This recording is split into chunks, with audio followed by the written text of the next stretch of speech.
2009 yep. and 2010, you made $750,000. You had the money to pay for law school. You didn't need a Soros affirmative action scholarship that you now criticize. I mean, none of this is worthy, but if you think it is, let's get to the detail. That was actually the first big piece of money. You say you're anti-affirmative action. You took a scholarship for immigrants and their children. I'm anti-affirmative action. So why'd you take a scholarship for the children of immigrants? Which falsehood would you like me to address? The financial one or the one about my views on affirmative action? Because I can go in whichever order you'd like. Did you not make $750,000? On the financial piece of it. Not at the time that I had applied for the scholarship that fall. Yes, you did. That December. Yes, you did, Vivek. This is awkward for you because you did. I've got the tax returns in front of my face. By the way, just on a factual point, since we heard a lot about the second speaker, about how backward we Muslims all are, on a factual point, you said that Islam was born in Saudi Arabia. Islam was born in 610 AD. Saudi Arabia was born in 1932 AD. So you were only 1,322 years off. Not bad? Not bad start there. Talking of maths, by the way, a man named Al-Khawarizmi was one of the greatest mathematicians of all time, a Muslim, worked in the golden age of Islam. He's the guy who came up with not just algebra, but algorithms. Without algorithms, you wouldn't have laptops. Without laptops, Daniel Johnson tonight wouldn't have been able to print out his speech in which he came to berate us Muslims for holding back the advance and intellectual achievements of the West, which all happened without any contribution from anyone else other than the Judeo-Christian people of Europe. In fact, Daniel David Levering, the author of the Pulitzer Prize-winning historian and author of The Golden Crucible, points out that there would be no Renaissance, there would be no Reformation in Europe without the role played by Ibn Sina and Ibn Rushd and some of the great Muslim theologians, philosophers, scientists in bringing Greek texts to Europe. That you can say to a Palestinian model who wasn't born in 1972 that you cannot advertise a sneaker associated with the 1972 Olympics because Palestinians carried out acts of terror at those Olympics. The only thing you can say they have in common is that they're Palestinian, which is the definition of bigotry. It's a definition of racism, right? There's no debate about it. If you're saying that you are linked to those people, what are you linked on? Oh, because you're all Palestinian. Then that's the definition of collective punishment, collective blaming, bigotry, racism. And I think Adidas, whatever the hell we want to call this anti-Palestinian shoe company, has basically just kind of rolled over for not just Zionism or Israel, rolled over for a bunch of racists. Let's just be clear about that. Of course we have social responsibilities as politicians. I absolutely agree with that. Do you have policies on fighting racism? Yes, we do. What are they? We're completely intolerant of intolerance. And what's the policy? You said you have policies. Well, that is the policy. That's not a policy, that's just another phrase. What's your definition of a policy? A plan that a government can enact using the powers of the state or the exchequer, changing laws around discrimination, inequality, changing the education system, cracking down on discrimination. All of those follow from our 3 words. I'm not even a politician. All of those follow from our 3 words. Okay. Let's go to this lady here. You've just I condemn the invasion of Ukraine. Do you? I condemn everything which led to Hold on, Victor, people are here listening to you. You're just all lives mattered us, all right? Ceasefire is the most important I agree with you. thing. So far we've agreed. Ceasefire is important. Ceasefire. American invasion of Iraq was wrong. We agree? You said it. You said it a moment ago. Afghanistan, Syria. Agreed. I'm with you on all of them. Yes. Okay. Russian invasion of Ukraine is wrong. You condemn it. No, I think we need to really go back into the history to see what exactly happened. Victor, you can condemn every American invasion, but you will not condemn the Russian invasion. And then you say everyone should respect China's sovereignty. You don't respect Ukraine. You can't bring yourself to condemn the Russian invasion. You need to listen very carefully as to what Russia is saying. I'm listening so carefully to you tonight, I'm not hearing condemnation. No. Okay. Isn't the real reason Donald Trump is fighting this war on immigration is that he's a racist? When the president tells 4 women of color, members of Congress, to, quote, go back to where they came from, even though 4 of them, all of them, are U.S. citizens and 3 of them were born in the U.S., is that not racist? I know Donald Trump. I've spent a lot of time with that man. No, that's not what I asked, He Stephen. is not a racist. Okay, he's not a racist. Is that comment racist? People can interpret it No, as I'm asking racist. you, Stephen. I don't know. We invited you to answer the question. I don't know. Is it I'm not gonna racist? answer that. Why won't you answer it? Because what's the problem? Let's move on to such something strong else. views. I don't think Donald Trump is racist. I didn't ask that disagree question. with some of the things Telling he people says. to go back to where they came from, is it racist? It's a yes or no question. I know facts are not your strong point. Is energy production higher today under Biden than under Trump? It's a simple yes or no question. You're an obnoxious, See, but then the issue Facts hurt, don't you? Facts don't care about your feelings. Are Americans wrong when they have this feeling? Well, the feelings I'm oftentimes are obnoxious generated because I asked from if energy production's higher today than under Trump. You're that makes me obnoxious because I'm asking you why you would say that I mean, I'm Biden obnoxious. didn't thwart. You're a racist. We want to play that game? You said Obama is not born in America. He's not one of us. I said that? Yeah, you said Trump is doing a great job asking for his birth certificate. I said that? You said he's not one of us. You said he jives and schmucks. Should we go down the record? You're going to call me obnoxious? Why don't you talk about your racism? Yeah. But you're always very keen to put it all on Israel. No, because if we're talking about... I try and be a little bit more like, hang on, when you commit a terror attack on the scale of October 7th... You both sides occupation and illegal... No, I don't. Yeah, you are. You just said, I don't. I try and be fair. You can't be fair to an occupier. By the way, when we talk about Russia and Ukraine, this is what frustrates me. And I know my friend Owen Jones sat here and said the same thing to you. When we talk about Russia and Ukraine, you don't do both sides. You blame Russia as the invader and occupier. You don't do that with Israel. That is the double standard on your part. True.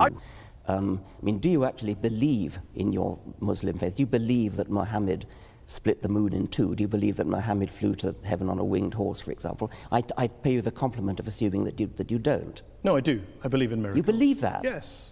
You believe that Muhammad went to heaven on a winged horse? Yes, I believe in God. I believe in miracles. I believe in revelation. I mean, the point here is that let's assume I'm wrong, Richard. I'm wrong. Let's. Let's assume I'm wrong.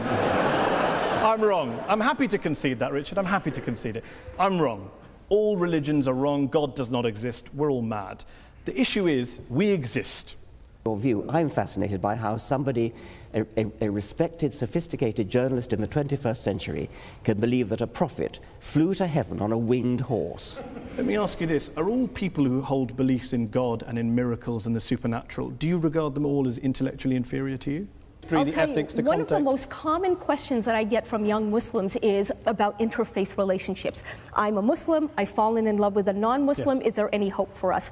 And they usually say something along the lines of that my parents and their imam insist that Islam stops interfaith marriage. Is that true? Rather than me giving them my personal interpretation, what I've come to realize is that they're actually not asking about themselves, they're asking about their parents. They need an argument that will convince their parents that love is borderless. What my worry is, if you buy this argument that the mullahs are all bad, everyone thinks for themselves. All bad. Come on. A lot of them Stop are bad. Hyping that. A lot of them are bad. Don't be a typical journalist. A lot of them are bad. Don't do that. A lot of them are bad. I read 2 of your books. They didn't come out very well. Don't polarize. A lot of them are bad. We think for ourselves. We don't allow them to monopolize power, end the power game, etc. My worry is, if I'm in Al-Qaeda, that's very appealing. I don't need to worry about classical law, scholarship. I just make up my own religion. I give a fatwa saying kill the Jews. And they do. And they do. That's exactly what they are doing. And aren't you validating them? Because you're saying from a liberal perspective, we make it up as we go along. Nope. And they, from an extremist perspective, say, let's make it up as we go along. You're almost empowering the very people you claim to be fighting with. You know, that's a very... Because he's given a very long film here in which he talks about community leaders. There's a very interesting point he made about community leaders. Not really. He said that they don't speak on behalf of Muslims. I agree with him. No community leader I've ever met has claimed to speak on behalf of all Muslims. You think I've got a right to tweet the cartoon and you agree with my film. What's the debate? I agree with your film because it's a series of straw men. For you to come along and say that you're this great dissenter and reformer speaking out against Muslims. You did in the film, and the reason Newsnight invited you on here is to give that impression. There are people with actual grassroots support in the British Muslim community who are fighting for gender rights, who are fighting against extremism, who are fighting to have debates about religion. Majid, sadly, with great respect, very intelligent guy, very articulate, doesn't speak for them. It has zero credibility in the Muslim community, is loathed by many Muslims because he goes around demonising mainstream Muslim organisations as supporters of Al-Qaeda. He goes around taking government money and parroting the government line on extremism. He goes around promoting ex-leaders of the EDL. All right, I want to bring in... The Hamas spokesman saying on camera after October the 7th, we are going to keep doing this again and again and again.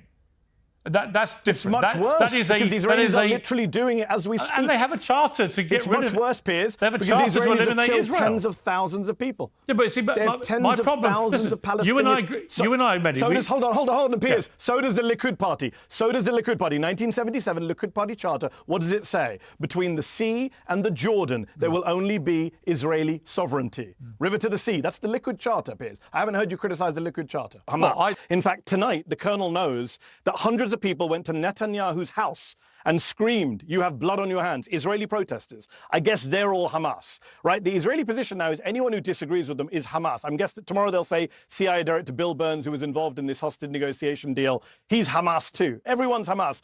And as for deception, I mean, come on. The colonel was a spokesperson for the IDF, which has spent the last 6 months lying. Abby, your network has debunked multiple lies that the Israeli military has told. CNN's Jeremy Diamond, I urge all your viewers to go and watch your colleague Jeremy Diamond's report on 10 kids killed in the Al-Maghazi refugee camp last month. The Israelis said we had nothing to do with it. And yet Jeremy interviewed 3 munitions experts who looked at the evidence and said, yeah, Israel killed those 10 kids. So when we talk about deception, we're learning from the masters here. She's on the planet as well. 19-year-old student, Shaban Ahmed, software engineering student at Al-Azhar University. Jonathan's military destroyed his university, destroyed his house, displaced him, made him homeless 5 times over the past year. On Monday, the world, we all watched him burn to death thanks to Israelis bombing the area outside the hospital that he was on an IV, on a bed, in a tent. He burned to death. His mother died. 2 other, maybe 3 other people died. I'm not sure how Jonathan still comes on these shows and defends that kind of barbarism and open war crimes. I'm not sure how Jonathan sleeps at night watching people burn to death thanks to the military that he served and is now being investigated both at the International Court of Justice and the International Criminal Court. God. I think beating demonstrators is a mistake. Yes, I'm admitting it. When you torture people, it's more than a mistake. It's shameful. Okay, well, on the issue of shamefulness, when I was in Ramallah, I drove past a building which I was told was the Palestinian presidential palace. It cost several $1 million. It was grossly, obscenely big. I'm wondering, why does the president of an occupied people need to live in a palace? It's not built for him, it's for our guests. Which guests? And what you call the presidential palace is a guest house. We have parliamentarians from all over Earth, we have NGOs coming to visit us and so on. So where are you going to keep putting them? In the moving Bic at $300 a night? We can't afford it. This is why we built this guest house, and please come and visit it. And if you come, I will have you stay there. We did.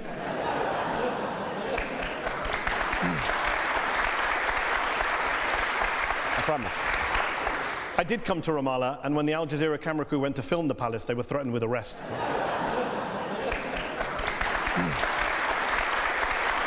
We talked about in part one. We are settling it out. We're worried. The rest of the world doesn't want a nuclear war because your two countries can't sort it out. You worry about many more things that are happening. Your ISIS can catch hold of nuclear weapons. Worry about them. ISIS. Worry about them. Worry about my ISIS.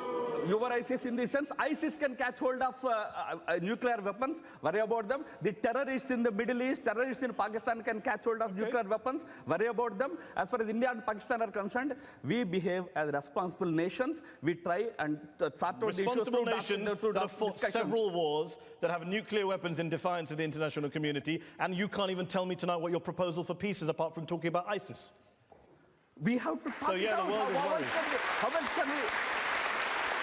Let me ask you about what Israel is doing. I had senior spokesman for Hamas, Osama Hamdan, on this show a few weeks ago, and he actually said that basically his organization will be willing to live with a Palestinian state in the West Bank alongside Israel. You say a flat no to that, which means you're basically more uncompromising now, more extreme than Hamas is. The Israeli government has a more extreme position than Hamas. Wow.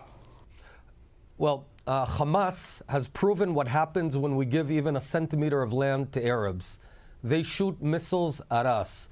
We left Gaza. We handed it over to Abu Mazen. You didn't leave Gaza. Hamas took Come on. over. You control the airspace. You control the territorial waters. You control the borders. You control the population register. Is that what you call leaving? Taiwan should just surrender because there's no way for them to attack these warships that they're being called hospitals without, in your view, violating international law.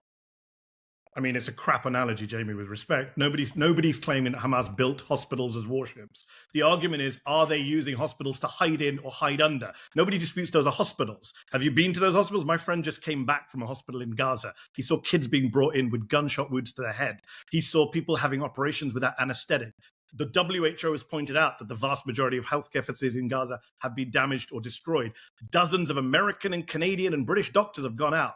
White people, Jamie, not just brown Muslims, have gone out there and come back and said, we're not going to play the race game there, Mehdi. No. I need to finish my sentence. They need to come back in. They've all gone out and said hospitals, healthcare facilities have been destroyed, have been damaged. For you to claim that Hamas built a hospital pretending it's a military base is an absurd analogy. So your China analogy is one of the worst I've ever heard. I said, if you don't want to be called Nazis, stop doing it. You've been called an anti-Semite more than anyone else's table. Yeah. People will sit there and, no, by me. I never called you an anti-Semite. I mean, I'm not sitting here saying I'm a supporter of the Palestinians, so I'm used to it. Yeah, I hope your beeper doesn't go off. The thing is Did that you just say I should die? Here's what I will say. Forget the racism. That's right. It's I should That's die. right. I didn't say that. You should said, die. what does beeper mean? Don't give me your fake ignorance. I did not say you should die. Why did you say with my beeper? So what did you mean? What did you mean by the beeper? What did you mean by the beeper? No, you didn't. You said, I hope your beeper doesn't go off. Ryan, stop talking. At least have the guts to support your racist comment. You don't think the Israeli Air Force bombing apartment buildings, refugee camps, mosques, cemeteries, hospitals, schools, universities, libraries? Firstly, it hasn't bombed, as far as I know, hospitals. They have attacked... Literally no expert agrees with you on that. That's not true. What you're saying is not true. The only hospital which I remember being bombed was by a rocket fired by the Islamic Jihad by mistake. That's as far as I remember. Israel has raided hospitals. Let me talk. Israel has raided hospitals, but with infantry. Let me ask you this question. Found Hamas people in their Hamas headquarters, inside hospitals, under hospitals. Actually, we've never seen the headquarters that Benjamin Netanyahu put a beautiful Bond movie video out for. We've never actually seen that from underneath Al-Shifa. It's been several months. We're still waiting for that. So on the 31st of October, according to Human Rights Watch, Israeli forces unlawfully attacked a 6-story residential building, killing 106 civilians, including 54 children, without warning. 4 strikes, completely demolished. Human Rights Watch found no evidence of a military target in the vicinity, making the strike unlawful, indiscriminate under the laws of war. Israeli authorities have provided no justification for the attack. The Hamas always hides their own casualties. Even the Israelis didn't say that they were hiding in the apartment building. I don't. You said you don't want to be a spokesman for the government. You're offering a better defense of the government than the government is. I don't know. By which everyone abides by. And what's tragic, Don, is in the last 6 months, the United States and the UK have allowed Israel to tear up those rules. And going forward, every other country will say now, well, Israel did it, we can do it. Shut your mouths. But one thing that we haven't discussed and that I don't hear a lot in the conversations is October 7th. And I think Jewish Americans believe that, hey, you guys have forgotten that we were attacked on October 7th. There are still hostages, and a lot of people died. Literally, no one's forgotten that. We talk about hostages all the time. We talk about October 7th all the time. The point about October 7th is it doesn't justify a genocide. It doesn't justify war crimes. It doesn't justify collective punishment. It doesn't justify a famine, right? There's a man-made famine in Gaza. Every humanitarian aid agency on planet Earth, Don, says that this famine is preventable, that it's man-made, that there's food nearby, that the Israelis have either blocked aid from coming in, or when they allow the aid to come in, a la World Central Kitchen, they bomb the aid. None of that is justified by October the 7th. I interviewed the son of a husband and wife who were killed by Hamas on October the 7th, and he said, please don't use my parents, the death of my parents, to justify the killing of innocents in Gaza, and I agree with him. Cemeteries, mosques, churches. Put aside the morality of that for a moment. Just the political suicide. Who in this country likes Benjamin Netanyahu? Why are you going to bat for Benjamin Netanyahu? Why are you risking American democracy for Benjamin Netanyahu? Why are you risking your re-election for Benjamin Netanyahu? Why? Why? I feel like banging my head on a wall every day. Israel wants to do everything except what every smart person is telling them to do. Even members of their own security establishment are telling them to do. End the occupation. And then see what happens. You say nobody's waking up in the morning saying we want to kill Israel for no reason. You say, Mehdi, all roads lead to the occupation. Yes. Okay. Israel would say all roads lead to Iran. Who cares what Israel says? They've lied for the last year. They've lied Who cares for 30 what they years. say? Yeah. Do you care what Russia says? No. This is what I'm saying. You're inconsistent. The occupier and the invader doesn't. I don't care. It's not a barbaric. So if you're a liberal democracy, first of all, they're not a liberal democracy, and second of all, well, they are. No, they're not. They're an ethnocracy. But even if they were a liberal democracy, you don't get to invade other people's land. That's not an excuse. Piers, you sound like you're justifying an illegal military occupation. Should Palestinians in the West Bank have the same rights today as their Jewish neighbors? I think within the, I think that subject to security issues, which are daunting in that area, I think the answer is aspirational, yes. I hope we get to that point. Remember, the Palestinians live under the control of the Palestinian Authority. So again, if you want to talk about certain rights and civil rights... No, they're an occupied people, Ambassador. The Palestinian foreign minister can't leave the West Bank without Israeli permission. Do you know of any foreign minister in any other country in the world who can't leave his own country without the permission of a foreign country? And yet you have Benjamin Netanyahu pops up in the middle with little video ads where he tells people how much he loves them before he bombs the shit out of them. And he's done this with Gaza. He's done it with Lebanon. He's now doing it with Iran. And the telltale giveaway is that the subtitles, the language is always in English, which is not what these people speak. But let's have a play. Hamas is doing its utmost to maximize them by using Palestinian civilians as human shields. For too long, Hezbollah has been using you as human shields. The IDF urges Palestinian civilians to leave war zones. Don't let Hezbollah endanger Lebanon. Please, get out of harm's way now. Get out of harm's way, Matt, says the guy who is sending the harm. Yeah, if you are here tonight, ladies and gents, if you're here tonight to defend what Israel's done, knowing full well what Israel has done, if you're defending the human suffering in Gaza, the amputation of little kids, if you're doing that in full knowledge, then you're not just here to defend the indefensible or justify the unjustifiable. I'm sorry, you're a sociopath. And I will say to you, throughout history, when people say it can't get worse in Gaza, I don't understand that, because we've seen it get worse over the last year. We've seen it get worse over the last few weeks. Yeah, but we've seen it get worse under Biden-Harris, right? So, I mean, their point is that you can't be double genocided, right? So, actually, you can, for example. The West Bank, for example, is somewhere that Donald Trump has his eye on.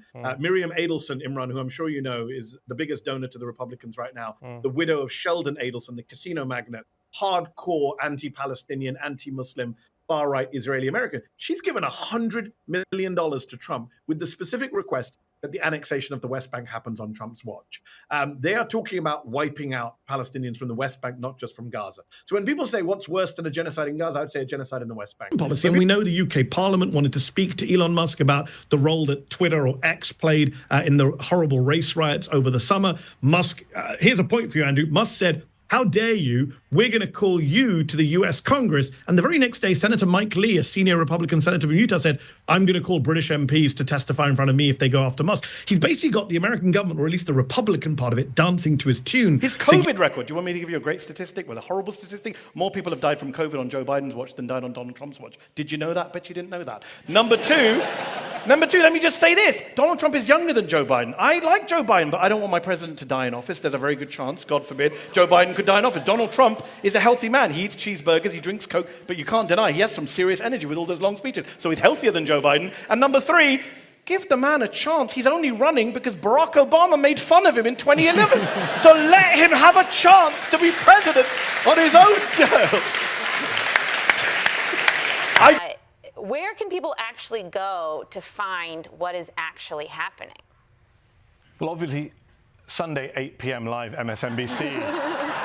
There's a show called The Mehdi Hasan Show, which is very opinionated but very factual. No, look. Sorry, you don't get to then come back and tell me this guy is the anti-establishment blue-collar billionaire. Then you're just in a cult, because we saw 4 years of Trump and he didn't do shit for the little guy. But they say the economy was better. The lie. The border was not a nightmare. That's not true. I mean, I can't deal with people's delusions. It's not true to say the economy is better. Well, but the West Bank isn't Gaza. Exactly. The West Bank isn't a dream, but it's also not ruled by Hamas, and it's not Gaza. And I'm glad you mentioned that. The West Bank is not Gaza, and yet Israel has killed a record number of people in the West Bank over the last year. It's killed a record number of children in the West Bank over the last year.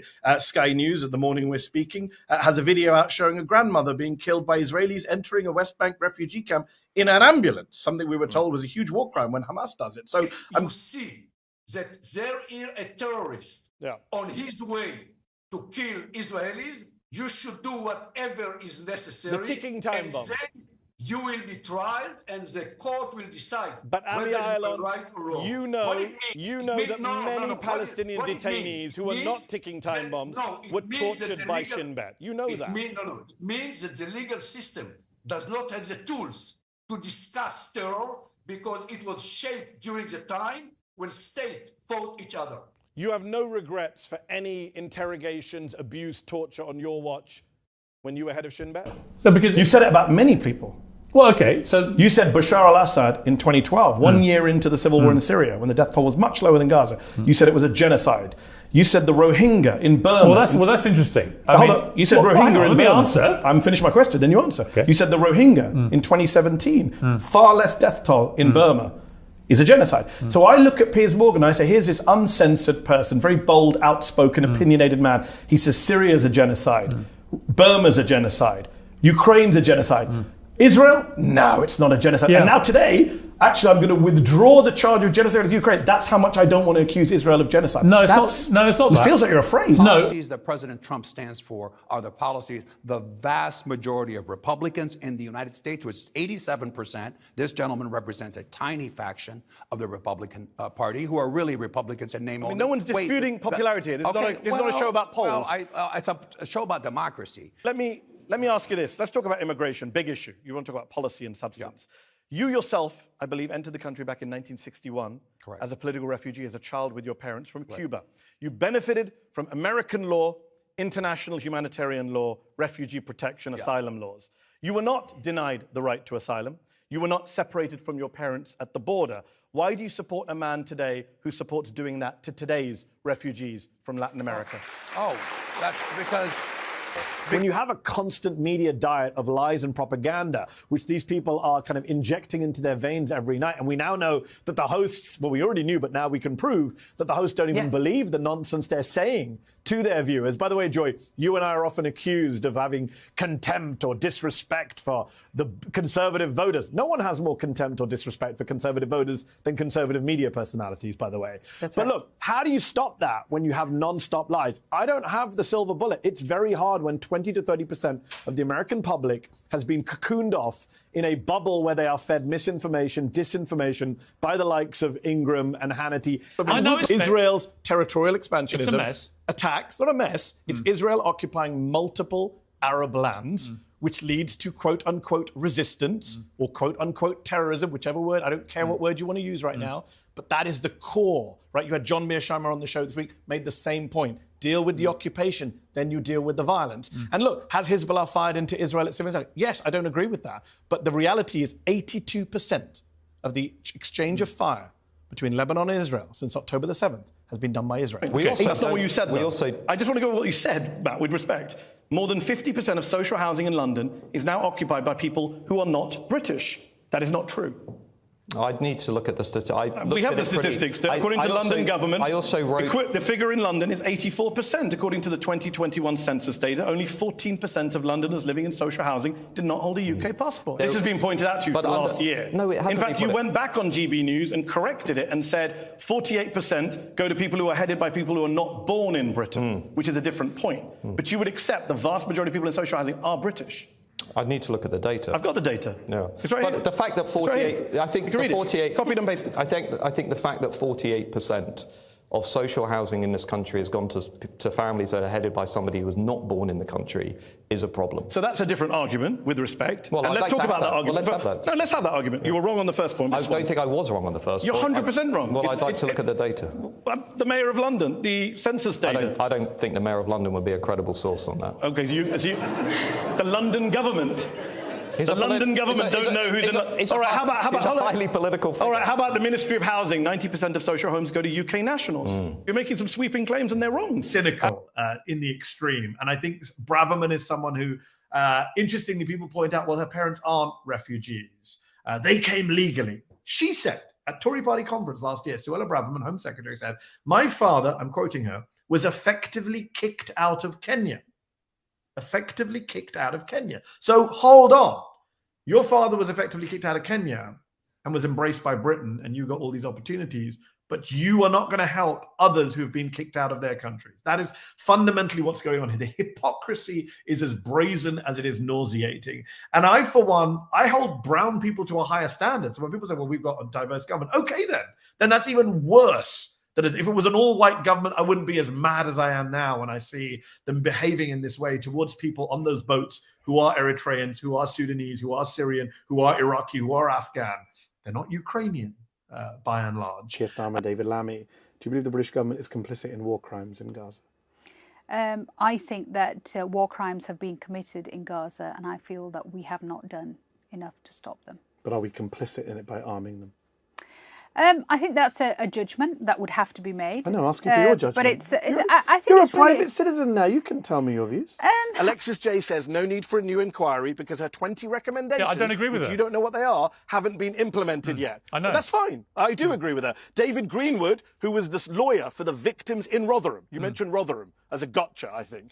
David Greenwood, who was the lawyer in Rotherham of the girls, He was, that's my opinion. I have a right to opinion. David Greenwood, the lawyer in Rotherham, of the dozens of girls, he's the guy who represented the girls in Rotherham. He says, I don't think we should have another inquiry. There's too many inquiries. We need action. We need to get the recommendations done. Another inquiry, he says, would be a distraction. Now, that's not a gotcha on my end either. Maybe we should have another Asher inquiry. I don't feel that strongly about it. I'm just telling you, Piers, for your viewers who are following Elon Musk's nonsense, a man who knows nothing about this stuff, that David Greenwood, a lawyer involved in this, and Alexis J, who did an inquiry in Rotherham and then did a national inquiry, says we shouldn't have another inquiry. Yeah, and I'm making the point that in her national inquiry, she you and I are mentioned... not experts. But the general public forgot. But brown folks, as you say, are very cognizant of that. I want to bring up Gaza in a moment, but right now, Middle East foreign policies, even before Gaza, even before October 7th, it was a factor for a lot of brown voters, right? And so, how do you think they reconcile that? Just to go back to my question, do you think it's an issue of, well, you know, I need to improve my family's life chances, therefore I'm going to move to the United States regardless of how much I hate their foreign policy? Do you think it's a kind of, I don't care about foreign policy? Is it, I can try and change things from within? We all have those discussions. I have them with myself all the time. I'm an immigrant. I literally chose to come live in the US despite my critiques of what the US does abroad. How do you think people deal with it? How do you reconcile the iTunes agreement? I know this because we both have kids, you know, like these kids ask us tougher questions than Mehdi Hasan. Like people think Mehdi Hasan asks us tough 100%. questions. They ask like true paradoxes about like the very meaning of life. But I think the thing that I think about with my kids all the time, and it applies to us, signing the iTunes user agreement to live in the empire, is you do the best you can with the resources you're given. But when it comes to foreign conflicts, we still don't seem to have made that calculation. There was a study done a few years ago of op-eds in the New York Times and the Washington Post on the subject of Israel-Palestine from 1970 to, I think it was 2000 and something.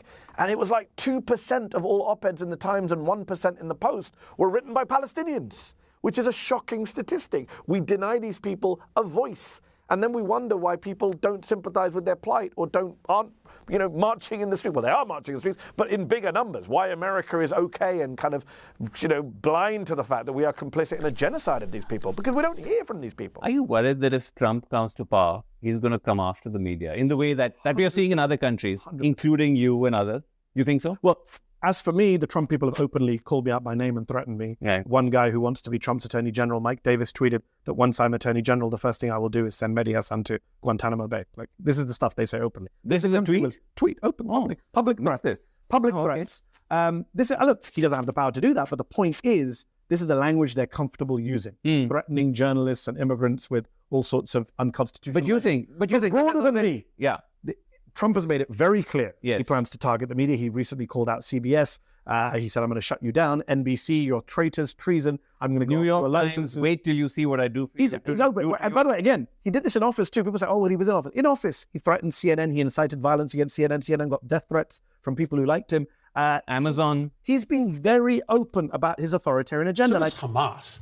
Hamas could have ended that war. But we don't Hamas support could Hamas. You didn't vote for weapons to Hamas. But Hamas could have decided to stand down and prioritize the safety of their people instead of perpetuating that war. You and I don't send our money to Hamas. That war for months. We're not responsible for anything Hamas does. You and I are responsible for what Israel does. That's correct. But let's talk about accurately. 60,000 dead is on our hands, right? Who is responsible for this 60,000 dead. There's responsibility in Tel Aviv and Jerusalem, and there's responsibility amongst Hamas leadership. But we're responsible for only one part of that, you would agree. Netanyahu has made it very clear that he's not going to stop the war. He doesn't want to stop the war, and that's why he's never been interested in a ceasefire. He's only interested in pauses. So, you know, some people are spent the last 24 hours attacking me on social media because I was one of the people who said Trump will be worse on Gaza than Biden. So there's a lot of gotcha moments going on right now. So, well, look, Trump was better. He did it in 24 hours, what Biden couldn't do in a year. I would say let's wait and see, right? I'm old enough to know that Donald Trump is not what you think, is not what you see. And people who have celebrated Donald Trump early tend to find egg on their faces. Yeah, I mean, at the end of the day, I always think, like, you don't want everybody using your products. That is a bold statement for a CEO to make. But I'm not for everyone. You don't want people who support genocide to use your product? Absolutely not. You're not allowed. You're not allowed. No, I hope they don't ever use it. I don't want them to. I know it sounds horrible because you should be products for everyone, but I'm not discriminating against looks, religions, anything. It's like, it's the ideology. It's the ideology, your philosophy. Yeah. And you're supporting of killing. Don't buy our products. I mean, my friend Owen Jones, who I do a segment with, who's a British journalist here, he says the same thing, which is, what we've seen people be okay with, I don't think we can ever unsee. I think we, like you said about some of your friends and celebrities. Are they really okay though? Are Sorry? they really okay with that? Who's okay with it? Are people really okay with seeing what they are seeing? Well, they have been, right? There are people in my industry, the news media, who've been totally fine with this. Some have supported it, the worst of the worst, but also the ones who are cravenly silent have just turned a blind eye. I don't think I can ever forgive those people. I don't think I'll ever be the same with those people forever. I'm with you. I think in 20 years' time, I will still say, yeah, I remember what you were like into journalism.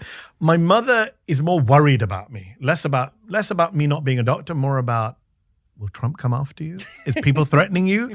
Tomorrow I told my mom I'm becoming an accountant. She would be delighted. Yeah, or a lawyer. Or a lawyer. She said exactly. She goes, you know how to argue. Why can't you be a lawyer? But a news anchor, what are you actually doing? A comedian, what are you doing? You see? So I think you're right, 100%. But I think what's changed in recent years is that attitude is changing amongst brown folks. Yeah. I think they recognize the value of what you're doing and what I'm doing. I think when something like Gaza happens, October the 7th happens, obviously go back 20 years, 9/11. I think people belatedly in our community realize we didn't have anyone on screen. We didn't have anyone in the arts. We didn't have anyone in Hollywood. We didn't have anyone on the nightly news. And I think that is slowly. I do a lot of travel like you do. You travel for stand-up. I travel. I've done a lot of promotion for Zete, a lot of speeches to brown crowds. I do see the change now. Before, people would be like, what is this? Now they're like, how does my kid do what you do? No, I think it changed because they see you making money. Maybe seeing you make money, I think, Bassem.